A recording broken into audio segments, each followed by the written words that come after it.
الرحمن الرحيم الحمد لله رب العالمين والصلاة والسلام على نبينا وحبيبنا محمد وعلى آله وصحبه أجمعين أشهد أن لا إله إلا الله وحده لا شريك له وأشهد أن محمدا عبده ورسوله وهو حبيبه وصفيه وخليله أما بعد السلام عليكم ورحمة الله وبركاته. Sebelumnya kita sambung pada ayat yang keempat firman Allah Subhanahu wa taala dalam surah Al-Mumtahinah. Dulu dibaca Al-Mumtahanah.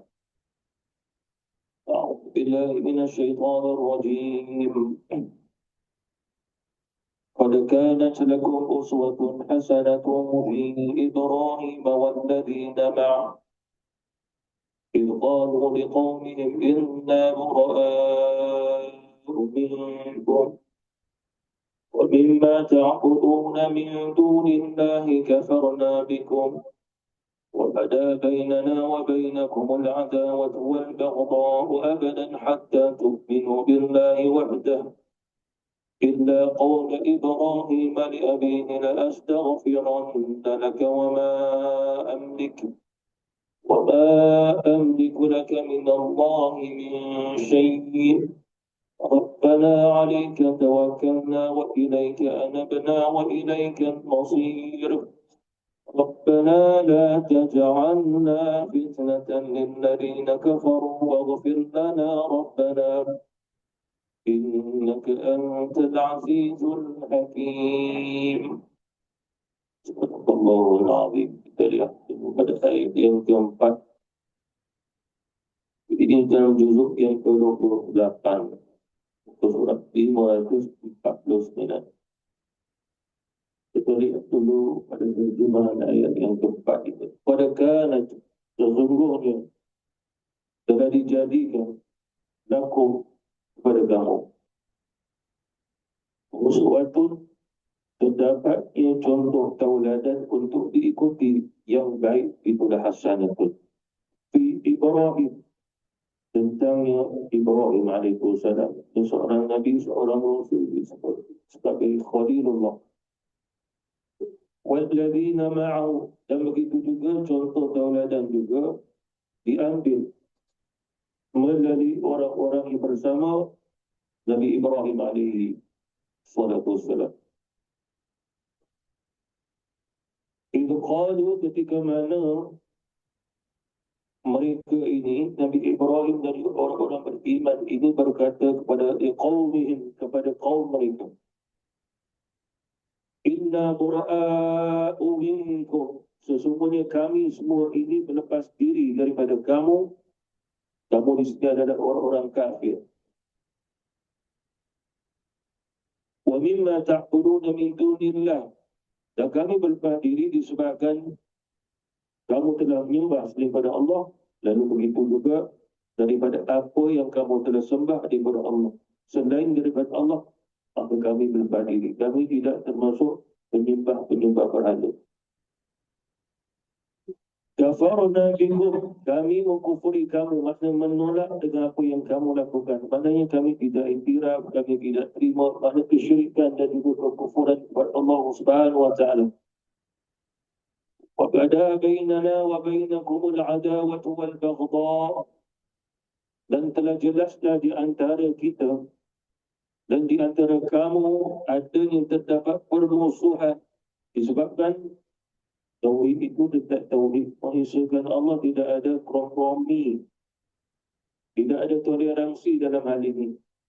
Oleh kerana itu orang yang syirik, orang yang kufur, kita tegas dengan mereka. Bahkan layak mengatakan orang kafir itu dah jadi musuh bagi Islam. Tidak boleh berkasih sayang dalam sebahagian pada ibadah, tetapi selain pada ibadah, muamalah, maka silakan kita jual kepada mereka, mereka pun jual kepada kita. Di sudut sosial silakan. Kalau di sudut ibadah, itu adalah menjadi musuh disebabkan mereka menyembah selain pada Allah Subhanahu wa taala. Wal baghdha, dan juga kebencian. Disebabkan apa? Kamu membenci kami kerana kami menyembah hanya Allah Subhanahu wa taala. Kami juga membenci kamu kerana kamu mensyirikkan Allah Subhanahu wa taala. Jadi wabada, nyata dan jelas. Abadan, selama-lamanya, hatta tu'minu billahi wahdah, sehinggalah kamu beriman kepada Allah semata-mata yang Maha Esa. Apa maknanya di sini? Kembali balik pada lawannya. Kalau adawah, lawannya kasih sayang, mawaddah. Kalau kebencian, ia adalah mahabbah, cinta. Jadi kalau sekiranya kamu beriman kepada Allah, kami tidak akan memusuhi kamu, kami tidak akan menjadikan kamu juga tempat kami untuk meluahkan sesuatu yang tidak patut pada kamu. Apa maksud di sini? Hal orang yang beriman akan meluahkan keimanan mereka kepada Allah Subhanahu Wa Taala dan bukan pada orang-orang yang kufur kepada Allah Subhanahu Wa Taala. Illa, kecuali ataupun melainkan qala Ibrahim, pada berkatanya Ibrahim menunjukkan kepada satu perkataan dialog kepada siapa? Di abihi, kepada bapanya.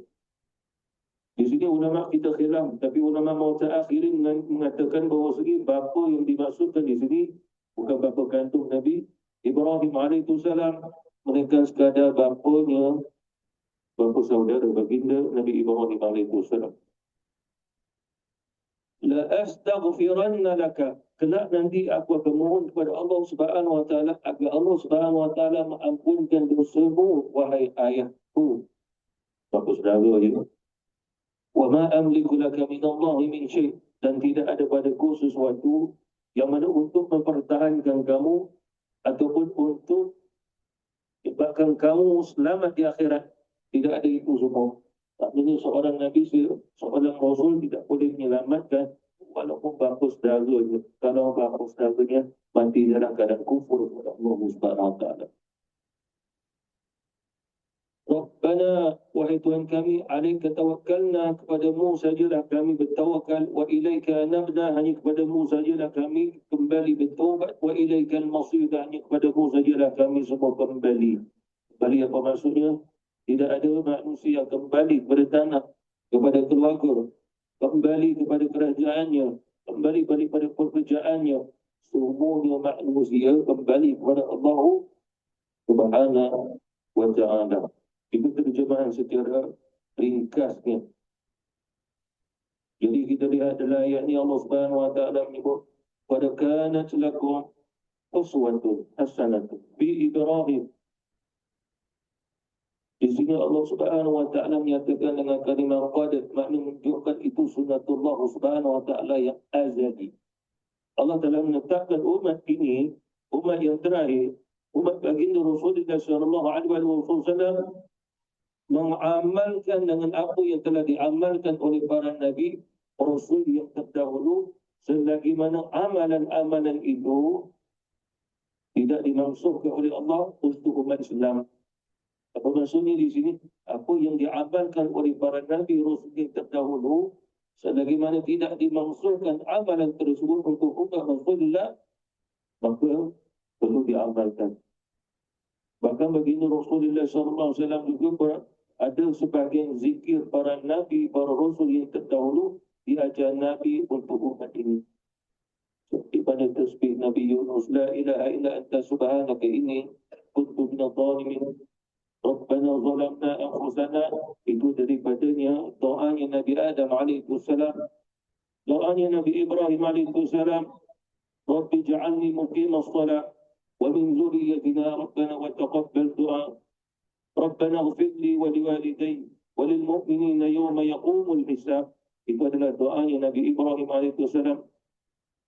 Rabbana taqabbal minna innaka antas sami'ul alim wa tub 'alaina innaka antat tawwabur rahim. Itu doa Nabi Ibrahim alaihissalam.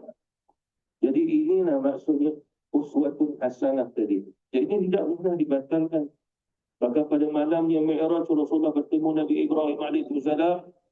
Lalu Nabi Ibrahim berkata kepada Nabi SAW, ya Muhammad, sampaikanlah salamku kepada umatmu. Dengan cara kita memberi salam kepada Nabi Ibrahim di dalam solat kita. Dan memberinya salam itu dengan cara bagaimana di akhir pada penghujung solat kita, selawat atas Nabi Ibrahim. alaihi salatu wasallam.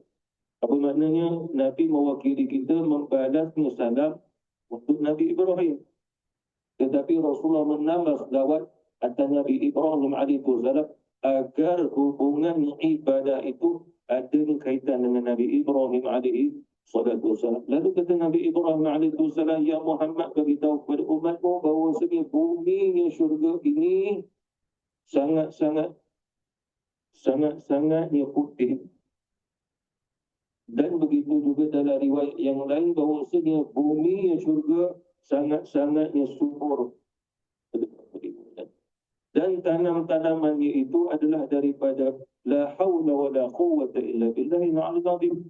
Kata Nabi Ibrahim, tidaklah di antara umatmu yang baca la hawla wa la quwwata illa billahi al-'aliyyil 'azim. Satu kali mereka Allah akan tanam baginya satu pohon di dalam surga. Ini menunjukkan sekarang ini memang surga sedang kosong. Jadi bagaimana kita isi dengan amal-amal kita. Nabi SAW pun pernah masuk surga. Nabi kata surga ini kosong dia. Tidak ada istana lagi, tidak ada itu, tidak ada ini. Melainkan sungai-sungai itu ada betul-betul. Tapi bangunannya masih tidak ada, kosong lagi tanah surga. Itu dibina dengan apa? Amal-amal kita. Jadi apa? La hawla wa la quwwata illa billahi al-'aliyyil 'azim. Jadi semua termasuk daripada lakum uswatun. Qul sadaqallah fattabi'u millata Ibrahim hanifan wa ma kana minal musyrikin. Katakanlah olehmu ya Muhammad, betul kata Allah, dan ikutlah millah. Maksud millah adalah apa yang diamalkan oleh Nabi Ibrahim alaihi salam. Oleh kerana itu Nabi Ibrahim ada korban, dia menyembelih, lalu kita mengikutnya. Nabi Ibrahim alaihi salam laksanakan ibadah haji, sa'i Safa wal Marwah. Jadi bagi kita juga ada itu semua. Sehingga Nabi Ibrahim alaihi salam ada jamrah. Jamratul ula, ada 3 jamrah itu. Maka itu juga diamalkan buat umat baginda Rasulullah SAW. Itu semua termasuk juga qad kanat lakum uswatun. Cuma dalam ayat ini Allah nak menggambarkan kepada kita bukan sekadar pengkhususan kita ibadah Nabi Ibrahim boleh ditiru, tetapi cara dakwah dia. Cuma ulama-ulama kita menyatakan kalau ikut ayat ni, ya kita tiru aja apa yang diamalkan, dilakukan oleh Nabi Ibrahim AS di sudut dakwahnya, ibadahnya, zikrulahnya, amal ma'ruf nahi munkarnya, tarbiyahnya, mawaddahnya, mahabbahnya, tiru aja. Itu semua jadi uswatun hasanah. Cuma bukan secara mutlak. Kerana Allah Subhanahu wa taala menyebut dalam ayat yang di bawah, illa qawla Ibrahim li abihi astaghfiranna laka. Bagus dahulu itu Azar, dia bukan beriman. Tapi Nabi Ibrahim AS mahu memohonkan ampun buat dia. Boleh ke memohonkan ampun bagi orang yang syirik? Yang itulah menunjukkan bahawasanya tidak diperbolehkan kecuali ada pada hukum. Nanti kita akan sampai pada hukum tersebut. Qad kanat lakum uswatun. Kalimah di sini disebut sebagai uswatun. Juga Rasulullah membaca iswatun. Jibril baca uswatun, Jibril juga membaca iswatun. Kita kira Hafan Asim membaca uswatun. Tapi imam-imam qiraat yang lain, imam-imam Quran yang lain semua lebih memilih iswatun. Dan keduanya sahih, itu lughatul Arabiyah. Nabi juga membaca kedua kaedah. Uswatun itu bermaksudnya qudwatun, juga dibaca qidwatun. Jadi apa guna maksudnya ini? Lalu kata ulama-ulama bahasa ini, seseorang yang mengikut seseorang yang lain, sama ada kenal ataupun tidak, tapi dia mengikutnya. Sama ada dipaksa ataupun tidak, dia memang nak mengikutnya. Itu pada lughawi bahasa. Uswatun, qudwatun itu makna dia. Walaupun mengikutnya sehingga mendatangkan kesedihan, dia ikut juga. Mendatangkan penderitaan, dia ikut juga. Itu juga adalah uswatun. Bahkan di sudut lughah bahasa, uswatun juga sama ada yang bersifat mahmudah atau mazmumah yang diikut oleh seseorang, itu juga uswatun. Maknanya seseorang telah mengikut uswatun seseorang. Sama ada baik atau buruk, itu pada lughawi bahasa. Tapi dalam ayat ini Allah mendatangkan kalimat hasanatun. Bila menyebutnya hasanatun, maka menafikan Nabi Ibrahim wujudnya sesuatu yang buruk atas kehidupan perjalanan Nabi Ibrahim alaihi salatu wassalam. Apa maknanya? Yang layak untuk menjadi qudwatun, uswatun, uswatun hasanatun adalah mereka yang tidak pernah melakukan kejahatan itu buruk. Itu maknanya. Kecuali di kalangan mereka-mereka yang pernah melakukannya cuma bertaubat, maka ikutlah seperti mana taubatnya. Itu ada cerita dalam Quran juga di kalangan para sahabat, dulunya munafik lalu bertaubat. Wa ala talati, ada 3 orang Allah terima taubatnya. Jadi tiru macam mana mereka bertaubat kepada Allah, kepada Allah Subhanahu wa taala.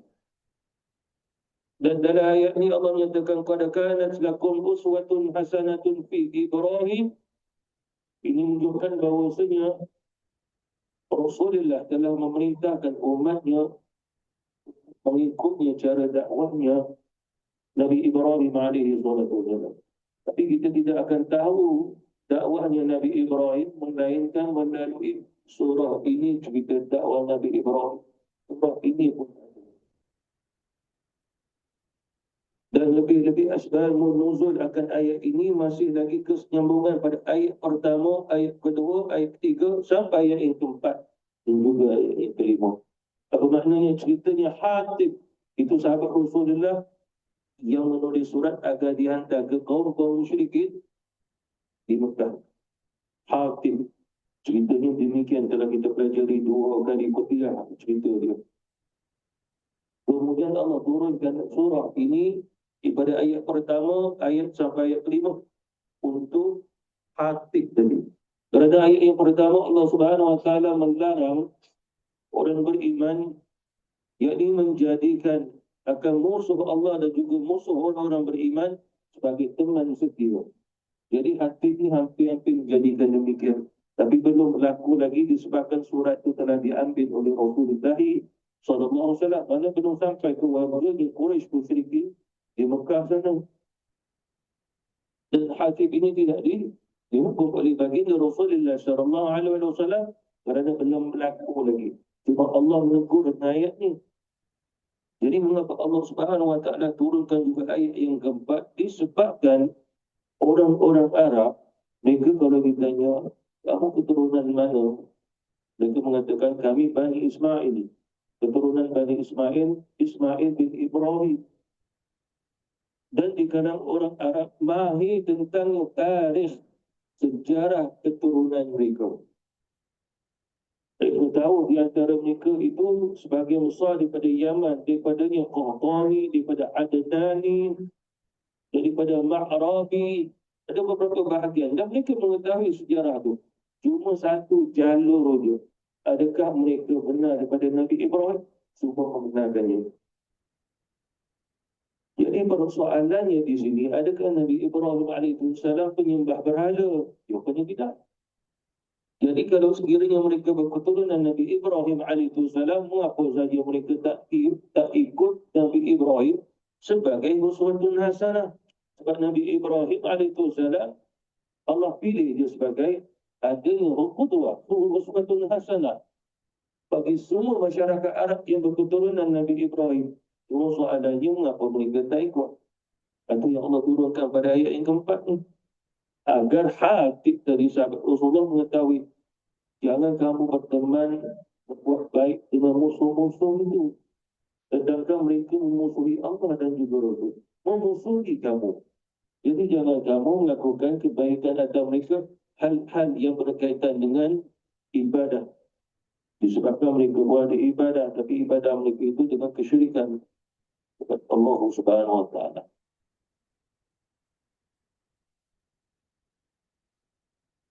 Walladzina ma'ahu,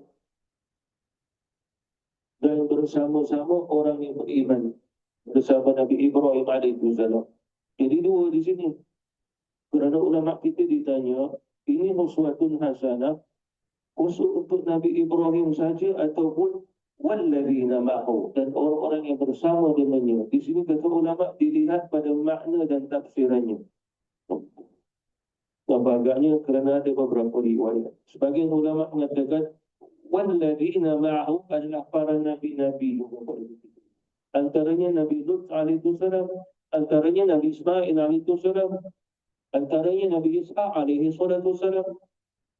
Maknanya ada kaitan sezaman dengan Nabi Ibrahim alaihissalam ataupun dengan satu kaum yang ada Nabi yang lain bersama kaum tersebut, tapi ada kaitan dengannya Nabi Ibrahim, maka termasuk walladzina ma'ahu. Jadi apa maksudnya di sini? Maksudnya adalah Nabi Ismail juga adalah uswatun hasanah, Nabi Ishaq juga adalah uswatun hasanah, dan beberapa lagi nabi-nabi yang lain menjadi uswatun hasanah. Jadi termasuk walladzina ma'ahu, yakni para nabi-nabi yang bersama dengan Nabi Ibrahim, bukanlah bersama-sama dakwah bersama-sama. Disebabkan kata ulama tidak ada riwayat Nabi Ibrahim berdakwah dengan selain pada dia seorang nabi ketika itu. Tidak ada riwayat Nabi Ibrahim berdakwah dengan anaknya Nabi Ismail dan juga Nabi Ishaq alaihi wassalatu wassalam.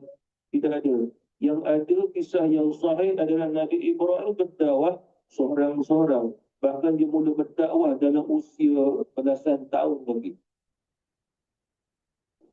Itu Nabi Ibrahim alaihi wassalatu wassalam. Jadi nak tanya, keturunan Nabi Ibrahim ni keturunan yang menyembah selain pada Allah? Tidak. Dia keturunan mentauhid ke Allah Subhanahu Wa Taala. Tetapi walaupun begitu Allah memuji Nabi Ibrahim, walaupun dia keturunan yang mentauhid ke Allah, ada di dalam keluarganya yang kufur kepada Allah, antaranya Azar. Azar bagus darahnya Nabi Ibrahim alaihissalam. Mengapa agaknya? Sebab ini ulama-ulama kita berbahas dalam hal ini. Ada yang terima cerita tentang bapa Nabi Ibrahim penyembah berhala, bahkan ketua upacara penyembah berhala. Ada yang tidak menakwilkannya, menafsirkannya, terima aja. Kita tidak perlu takwil, melainkan kita terima bapa Nabi Ibrahim seorang penyembah berhala. Selesai. Bahasa Arab sebut khalas. Bahasa Jerman kata finish it. Apa maksudnya? Sesat. Ada yang cakap gitu. Dia tidak melalui ayat ni, surah ni. Sebagai ulama-ulama tafsir kata, kalau dia melihat dengan satu makna, zahir makna itu, maka dia tidak akan tafsir yang lain. Padahal kata ulama-ulama kita, kalau melihatnya, jalurnya keturunan Nabi Ibrahim, itu ada pada hadis Rasulullah. Apa kata Rasulullah? Aku berketurunan yang mana semua bapa-bapa dalam keadaan mentauhidkan Allah. Seluruhnya kata Rasulullah. Apa maksud bapa-bapa di sini? Abdullah bin Abdul Muttalib. Abdul Muttalib bin dengan Hashimnya, Abu Manafnya, bin, sampailah Adnannya bin lagi, sampai ke Nizarnya bin lagi, sampai ke Ismail bin Ibrahim, semua ahli tauhid. Jadi Ibrahim nak sampai ke atas lagi tu. Jadi Ibrahim bin bapaknya juga ahli tauhid. Walaupun tidak disebut Islam, tapi dia ahli tauhid. Maksudnya apa? Tak menyembah kepada Allah Subhanahu Wa Taala. Bahkan dalam tarikh sejarah, orang Arab mula mensyirikkan Allah Subhanahu Wa Taala sebelumnya baginda Rasulullah SAW diutus jadi Nabi Rasul lebih kurang 150 tahun sebelum Nabi diutus. Jadi sebelum tu semua tidak pernah mensyirikkan Allah Subhanahu Wa Taala. Tak ada kesyirikan. Mana kesyirikan ni baharu pada masyarakat Arab di Jazirah Arab. Baharu. Jadi kalau baharu, jadi Nabi Ibrahim keturunannya sampai ke atas-atas sana. Jadi keturunan Nabi Ibrahim, bapa dia tidak termasuklah penyembah berhala. Lalu bapaknya yang nama Azar itu siapa? Itu bapa saudara dia. Sebab dalam tarikh juga, dalam sirah ni, tarikh namanya sejarah. Kisah Nabi Ibrahim macam kisah Rasulullah. Apa kisahnya? Nabi SAW dalam usianya beberapa bulan dalam perut ibundanya Aminah, wafatnya Abdullah. Lahirnya Rasul, tidak melihatnya Abdullah. Okey, susah. Kemudian siapa yang pelihara Rasulullah? Abdul Muttalib. Bila wafatnya Abdul Muttalib, dipelihara oleh Abu Talib. Siapa Abu Talib? Bapa saudara Rasulullah sallallahu alaihi wasallam. Jadi Azar ini bapa kepada, adik-beradik kepada bapanya Nabi Ibrahim alaihissalam. Mana tu Azar bapa saudara dia. Yang jaga dia seperti mana kisah Nabi sallallahu alaihi wasallam, seperti mana ada hadis. Kalau kamu nak tahu perjalanannya kehidupan Ibrahim, seperti mana aku. Dan kalau kamu lihat perwatakan Ibrahim, maka lihat perwatakan aku. Kalau kamu nak tahu bagaimana akhlak Ibrahim, maka lihat akhlakku. Dan kalau kamu nak tahu macam mana Ibrahim, tengok aku. Mudah ikut Nabi Ibrahim. Kerana apa? Kerana Allah berperintah, fattabi'u millata Ibrahim. Dia susah, dia lebih mudah. Seperti mana Syekh Muhammad Mutawalli Asy'arawi mengatakan, Azar itu bukan bapa kandungnya, tapi bapa saudaranya Nabi Ibrahim alaihi wassalam. Jadi ma'ahu ini kembali balik pada para nabi-nabi.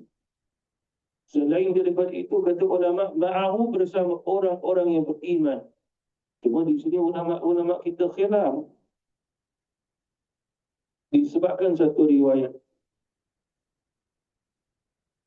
Rasulullah pernah berbicara dengan isterinya Sarah radhiyallahu anha. Ya Sarah, sesungguhnya di atas muka bumi yang beriman hanya aku dan engkau saja. Sesungguhnya sekarang ini di muka bumi yang beriman aku dan engkau saja. Lalu bagaimana nak menafsirkan walladzina ma'ahu? Apa maksudnya di sini? Sebab mesti ada, sebab Allah menyebut walladzina, ini adalah jamak, mana orang tu ramai, ma'ahu, ramai-ramai orang ini bersama Nabi Ibrahim alaihi salatu wasalam. Cuma pertanyaan, kalau mereka bukan Nabi Rasul, pengikut Nabi Ibrahim, siapa yang ramai-ramai itu? Kalau ikut Sahih Bukhari, tidak ada yang beriman bersama Nabi Ibrahim melainkan dengan isterinya Sarah. Jadi nak cerita, nak tafsir bagaimana, kata ulama-ulama, tidak mustahil ada. Kerana apa? Mengikut kisahnya umat-umat yang terdahulu sebelum Ibrahim. Antaranya adalah zaman Nabi Nuh. Selain yang beriman semua binasa, mati, lemas. Yang tinggal Nabi Hud dan Nabi Nuh dan orang yang beriman. Dan kami selamatkan Nuh dan juga orang-orang beriman bersama dengannya. Cuma kita tidak tahu bagaimana nak mengungkapkan orang beriman mesti. Cuma orang beriman yang dimasukkan semua ahli tauhid. Begitu juga pada zaman Nabi Hud alaihissalam, dan kami selamatkan Hud bersama orang yang beriman. Cuma kita orang beriman bersama Hud tidak jelas. Melainkan mereka orang-orang yang fakir, yang lemah-lemah. Dan kami selamatkan Saleh bersama orang-orang yang beriman. Cuma tidak jelas orang yang beriman bersama Saleh itu siapa. Apa maknanya? Kita nak tahu riwayat kisah orang beriman itu. Dalam kisah Nabi Musa alaihissalam, ada kisah lagi Yusha bin Nun yang menemaninya Nabi Musa alaihissalam. Maknanya bersama dengannya juga adalah Nabi Harun alaihissalam. Ada kisah itu. Tapi yang orang beriman itu tidak diketahui kisahnya. Maka kata ulama, maka boleh dikaitkan walladzina ma'ahu bersama orang-orang beriman bersama Ibrahim. Ya, ada. Cuma tidak diketahui kisah mereka bagaimana. Itu juga ditakwil oleh ulama selain pada ma'ahu adalah para nabi, para rasul. Mengapa agaknya? Kerana kalau kita tahu, kita akan jadikan sesuatu hasanah. Apa maknanya di sini? Nabi Ibrahim wafat, tapi orang yang bersama dengannya yang beriman masih hidup. Jadi dibolehkan jadi sesuatu hasanah. Kerana ulama kita ditanya, adakah Rasulullah SAW saja uswatun hasanah, Nabi Ibrahim saja uswatun hasanah? Lalu dikatakan oleh ulama, sebenarnya uswatun hasanah itu adalah seluruh para nabi, seluruh para rasul, kecuali mana-mana yang syariat maksud. Itu aja tak ikut. Pada zaman Nabi Sulaiman alaihissalam, kita boleh menjadikan Nabi Sulaiman sebagai uswatun hasanah. Bagaimana kita mengambilnya uswatun hasanah Nabi Sulaiman? Sabarnya dia. Diuji oleh Allah Subhanahu wa taala. Banyak kisah, panjang kisah ni. Cuma kesabaran dia. Ambil cerita sabar. Begitu juga Nabi Musa alaihissalam, banyak kisahnya. Lalu Rasulullah SAW mengatakan, aku mengambil pembelajaran tentang ilmu sabar daripada Nabi Musa. Walaupun pada awalnya Nabi Musa dengan Nabi Khadir, ada cerita Nabi Musa tak sabar. Tapi ambil yang dia sabar. Aku cerita sabar dia.